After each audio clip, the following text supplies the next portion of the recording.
നമുക്കിന്ന് ഉരുളക്കിഴങ്ങ് ഉപയോഗിച്ച് ഒരു ഫ്രൈ ഉണ്ടാക്കാം. സാധാരണ പൊട്ടറ്റോ ചിപ്സ് ഒന്നല്ല, ചോറിൻ്റെ കൂടെ കഴിക്കാൻ പറ്റിയ കുറച്ച് എരിവൊക്കെ ഉള്ള ഒരു ഫ്രൈ ആണ്. അപ്പോൾ നമുക്ക് ഒരു തൈരോ ഒഴിച്ചെറിയോ എന്തെങ്കിലുമൊക്കെ ഉണ്ടപ്പോൾ മെഴുക്കുവരട്ടി ഉണ്ടാക്കാൻ സമയമില്ല, അല്ലെങ്കിൽ മെഴുക്കുവരട്ടിക്കുള്ള ഇൻഗ്രീഡിയൻസ് ഒന്നുമില്ല നമ്മുടെ വീട്ടിൽ, ഉരുളക്കിഴങ്ങ് മാത്രമേ ഉള്ളൂ എന്നുണ്ടെങ്കിലും, പിന്നെ ബാച്ചിലേഴ്സിനാണെങ്കിലും ജോലിക്ക് പോകുന്ന ആളുകൾക്കാണെങ്കിലും എല്ലാവർക്കും ഉണ്ടാക്കാൻ പറ്റിയ, പിന്നെ മടി പിടിച്ചിരിക്കുന്ന ആളുകൾക്ക് വളരെ എളുപ്പത്തിൽ ഉണ്ടാക്കാൻ പറ്റിയ ഒരു കറിയാണ് നമ്മുടെ ഈ ഒരു പൊട്ടറ്റോ ഫ്രൈ.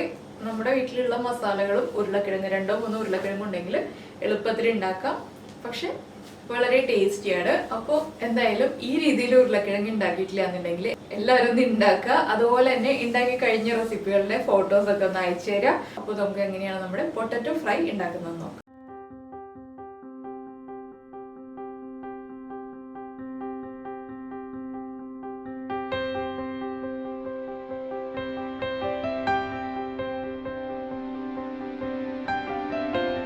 അപ്പോൾ നമ്മൾ ഉരുളക്കിഴങ്ങ് കട്ട് ചെയ്തെടുക്കുന്നത് ഇതുപോലെയാണ്. ഇത് കണ്ടോ, നമ്മുടെ പൊട്ടാറ്റോ ചിപ്സിൻ്റെ കട്ടിങ് പോലെയല്ല, കുറച്ച് തിക്നെസ് ഉണ്ട്, ചെറിയൊരു തിക്നെസ്സിൽ, ഈ ഒരു തിക്നെസ്സിലാണ് കട്ട് ചെയ്തിട്ടുള്ളത്. എന്താണെന്ന് വെച്ചിട്ടുണ്ടെങ്കിൽ നമ്മളിത് ഡീപ്പ് ഫ്രൈ അല്ല ചെയ്യുക, ഷാലോ ഫ്രൈ ആണ് ചെയ്യുക.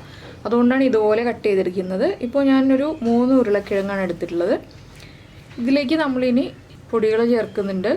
അപ്പോൾ അതൊക്കെ നിങ്ങൾക്ക് എത്ര എരിവ് വേണം എന്നുള്ളതനുസരിച്ച് വ്യത്യാസം വരുത്താം. ഇപ്പോൾ എന്താണെന്ന് വെച്ചിട്ടുണ്ടെങ്കിൽ നമ്മളിപ്പോൾ ചോറിൻ്റെ കൂടെ ഇപ്പോൾ ഒരു തൈരോ ഒഴിച്ചെറിയോ ഒക്കെ കൂട്ടിയിട്ടാണ് കഴിക്കുക എന്നുണ്ടെങ്കിൽ കുറച്ച് എരിവുള്ള രീതിയിൽ ചെയ്യാം. വേറെ കറികളുടെ കൂടെയാണ് നമ്മളിപ്പോൾ കഴിക്കുക, മെഴുക്കുരുട്ടി ഉണ്ട് അല്ലെങ്കിൽ തോരനൊക്കെ ഉണ്ടെന്നുണ്ടെങ്കിൽ കുറച്ച് എരിവ് കുറച്ച് നിർത്താം. അപ്പോൾ ഞാൻ അത്യാവശ്യം എരിവുള്ള രീതിയിൽ തന്നെയാണ് ചെയ്യുക. അപ്പോൾ നമുക്ക് ആദ്യം ഈ ഉരുളക്കിഴങ്ങൊന്ന് ഫ്രൈ ചെയ്തെടുക്കണം. അതാദ്യം ചെയ്യാം. അതിനുശേഷം നമുക്കപ്പോൾ ഓരോന്നായിട്ട് പൊടികളൊക്കെ ചേർക്കുമ്പോൾ അളവുകളൊക്കെ പറയാം. ഇപ്പോൾ നമ്മളൊരു പാൻ ചൂടാക്കാൻ വെച്ചിട്ടുണ്ട്. അപ്പോൾ ഇത് കുറച്ചധികം വെളിച്ചെണ്ണ ഒഴിക്കുക. എന്താണെന്ന് വെച്ചിട്ടുണ്ടെങ്കിൽ നമുക്ക് 3 പൊട്ടറ്റോ ഷാലോ ഫ്രൈ ചെയ്യാനുണ്ടല്ലോ, അപ്പോൾ അതിനാവശ്യമായിട്ടുള്ള വെളിച്ചെണ്ണ ഒഴിക്കുക.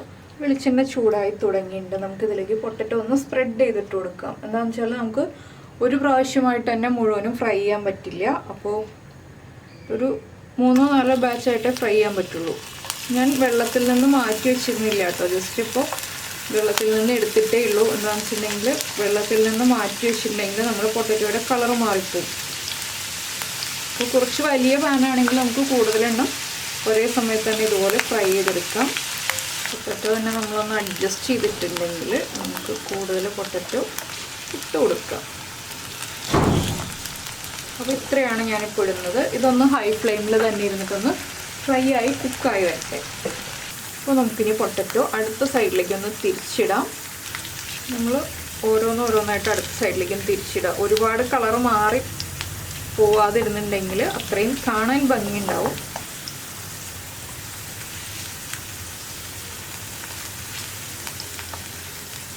ഇതിലേക്ക് ഇപ്പോൾ നമ്മൾ ഉപ്പ് ഒന്നും ചേർത്തിട്ടില്ല കേട്ടോ, വെറുതെ പൊട്ടറ്റോ മാത്രം ഫ്രൈ ചെയ്തെടുക്കുകയാണ്. പക്ഷെ നമ്മൾ ഉപ്പൊക്കെ ചേർക്കും, അതിപ്പോഴല്ല. ഇപ്പോൾ ഉപ്പ് ചേർത്തിട്ടുണ്ടെങ്കിൽ പൊട്ടറ്റോ കുക്കായി ഫ്രൈ ആയി വരാൻ സമയം കൂടുതലെടുക്കും. പിന്നെ ഈ സൈഡും ഒന്ന് കുക്കായി വരട്ടെ. അപ്പോൾ നമ്മുടെ പൊട്ടറ്റോ അടുത്ത സൈഡിലേക്ക് തിരിച്ചിട്ടത് വീണ്ടും ഒന്നുകൂടി ഞാൻ തിരിച്ചിടുകയാണ്. എന്താണെന്ന് വെച്ചാൽ ഒരു സൈഡ് പെർഫെക്റ്റ് ആയിട്ട് ഫ്രൈ ആയി വന്നിട്ടുണ്ട്. ഇതുപോലെയാണ് അടുത്ത സൈഡ് നമ്മൾ ഫ്രൈ ചെയ്യേണ്ടത്. ഈ ഒരു കളർ ആവുന്നത് വരെ ഫ്രൈ ചെയ്തെടുക്കണം. അപ്പോൾ നമ്മളെപ്പോഴും പൊട്ടറ്റോ കട്ട് ചെയ്യുമ്പോൾ ഒരേ വലിപ്പത്തിലുള്ള പീസുകളായിട്ട് തന്നെ കട്ട് ചെയ്യുകയാണെങ്കിൽ നമുക്ക് കളർ അധികം മാറിപ്പോവാതെ പൊട്ടറ്റോ ഫ്രൈ ആയി കിട്ടും. എന്താണെന്ന് വെച്ചിട്ടുണ്ടെങ്കിൽ തിന്നായിട്ടുള്ള പീസുകൾ ഉണ്ടെന്നുണ്ടെങ്കിൽ അത് വേഗം കുക്കായി വരും, തിക്കായിട്ടുള്ള പീസുകൾ കുക്കായി വരാൻ സമയമെടുക്കും. അതുകൊണ്ടാണ് നമ്മൾ ഒരേ വലിപ്പം എന്ന് പറയുന്നത്.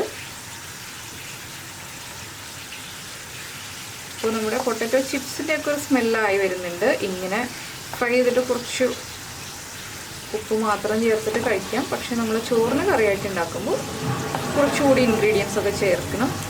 അപ്പോൾ ആദ്യം ഇട്ട പീസുകളൊക്കെ ഒന്ന് ഫ്രൈ ആയി തുടങ്ങുന്നുണ്ട്. കണ്ടോ, ഇത്രയും ആയിട്ടുണ്ട്. ഇത് മതി. ഞാനിത് എണ്ണയിൽ നിന്ന് മാറ്റാണ്.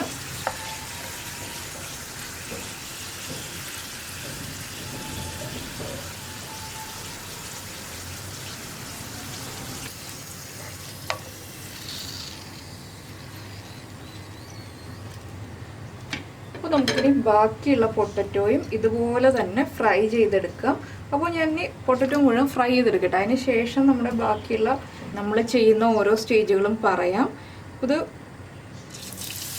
ഫ്രൈ ചെയ്ത് വരാനൊരു 10-15 മിനിറ്റ് ടൈം എടുക്കും. ഞാനിപ്പോൾ കട്ട് ചെയ്തിരിക്കുന്ന മുഴുവൻ പൊട്ടറ്റോയും ഇതിൽ കുറച്ച് ക്വാണ്ടിറ്റി ഉള്ളതുകൊണ്ടാണ് ഞാൻ 10-15 മിനിറ്റ് എന്ന് പറഞ്ഞത്. അപ്പോൾ ഫ്രൈ ചെയ്ത് മാറ്റട്ടെ.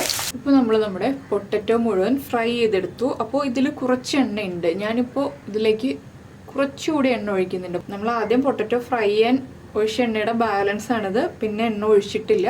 അപ്പോൾ ഞാൻ കുറച്ച് എണ്ണ ഒഴിക്കുന്നുണ്ട്. നമ്മുടെ കടുകൊന്ന് പൊട്ടി വരാൻ ആവശ്യമായിട്ടുള്ള എണ്ണ മാത്രം. ആവശ്യമാണെങ്കിൽ മാത്രം ഒഴിക്കുക കേട്ടോ. എന്താണെന്ന് വെച്ചിട്ടുണ്ടെങ്കിൽ ഞാനിപ്പോൾ പൊട്ടറ്റോ ഫ്രൈ ചെയ്ത് വന്നപ്പോൾ എണ്ണ കുറവായതുകൊണ്ടാണ് എണ്ണ ഒഴിക്കുന്നത്. നിങ്ങൾ പൊട്ടറ്റോ ഫ്രൈ ചെയ്ത് കഴിഞ്ഞിട്ട് എണ്ണ ബാക്കി ഉണ്ടെന്നുണ്ടെങ്കിൽ ആ എണ്ണയിലേക്ക് തന്നെ നമുക്ക് കടുക് ഇട്ട് കൊടുക്കാം. കൂടുതലായിട്ട് എണ്ണ ഒഴിക്കേണ്ട ആവശ്യമില്ല. ഇതിലേക്ക് കുറച്ച് കടുക്, ഒരു 1/2 ടീസ്പൂൺ കടുകുണ്ട്. ഈ കടുകൊന്ന് പൊട്ടി വരട്ടെ. കടുകൊന്ന് പൊട്ടി കഴിയുമ്പോൾ നമുക്ക് വറ്റൽമുളക് ഇട്ട് കൊടുക്കാം.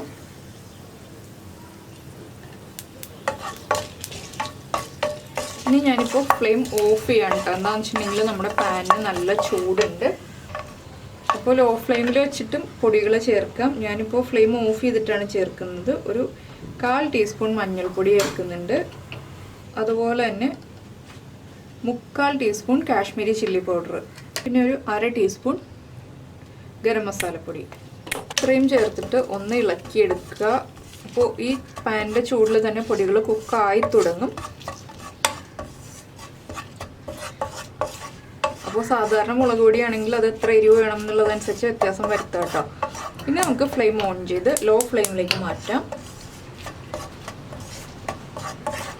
പൊടികളൊന്ന് കുക്കായി വരട്ടെ. ഇതിലേക്ക് നമ്മൾ ഫ്രൈ ചെയ്ത് വെച്ചിരിക്കുന്ന പൊട്ടറ്റോ ആഡ് ചെയ്യാം.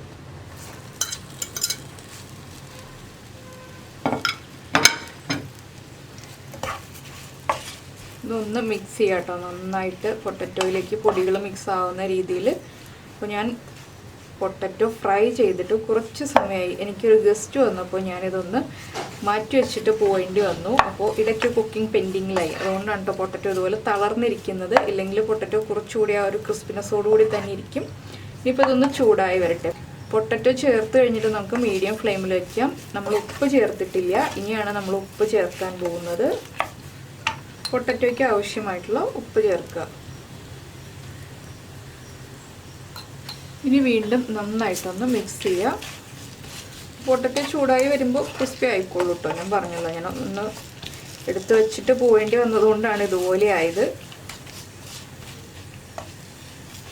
ഇനി ഇതിലേക്ക് നമുക്ക് കുറച്ച് കറിവേപ്പിലയും കൂടി ചേർക്കാം. ആ വേപ്പിലയുടെ ഫ്ലേവറും കൂടി ഒന്ന് വന്നാൽ നമ്മുടെ പൊട്ടറ്റോ ഫ്രൈ പെർഫെക്റ്റ് ആവുള്ളൂ. അപ്പോൾ ഞാൻ വീണ്ടും ഫ്ലെയിം കുറച്ചു.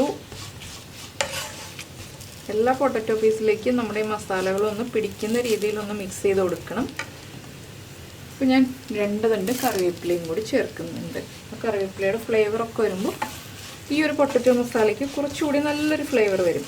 പൊട്ടറ്റോ മസാല എന്ന് പറയാം, പൊട്ടറ്റോ ഫ്രൈ എന്ന് പറയാം. മസാലയേക്കാൾ കുറച്ചുകൂടി എനിക്ക് തോന്നുന്നു പൊട്ടറ്റോ ഫ്രൈ ആയിരിക്കും എന്ന് തോന്നുന്നു കറക്റ്റ് ആവുന്നത്.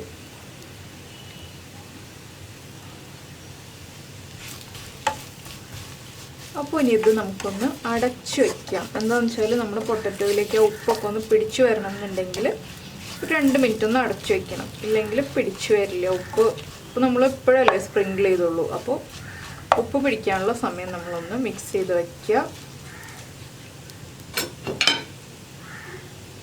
ഇതിവിടെ ഇരിക്കട്ടെ. 1 മിനിറ്റ് ആകുമ്പോൾ ഒന്ന് ഇളക്കി കൊടുക്കാം. അതിനുശേഷം വീണ്ടും 1 മിനിറ്റും കൂടെ അടച്ചു വെച്ചിട്ട് നമുക്ക് വീണ്ടും ഒന്ന് മിക്സ് ചെയ്തെടുക്കാം. ഇപ്പോൾ നമ്മൾ ഉരുളക്കിഴങ്ങ് അടച്ചു വെച്ചിട്ട് 2 മിനിറ്റായി. ഇടയ്ക്ക് ഒരു പ്രാവശ്യം ഞാനൊന്ന് ഇളക്കി കൊടുത്തു. ഈ സമയത്ത് ഉപ്പ് ചെക്ക് ചെയ്യുക. ഉപ്പ് കുറവാണെങ്കിൽ ഉപ്പ് വീണ്ടും ആഡ് ചെയ്ത് കൊടുക്കാം. ഇത്രയേ ഉള്ളൂ നമ്മുടെ ഉരുളക്കിഴങ്ങ് ഫ്രൈയുടെ പരിപാടി. റെഡി ആയി കഴിഞ്ഞു. ഇനിയിപ്പോൾ നമുക്കിതൊരു സെർവിങ് ബൗളിലേക്ക് മാറ്റാം.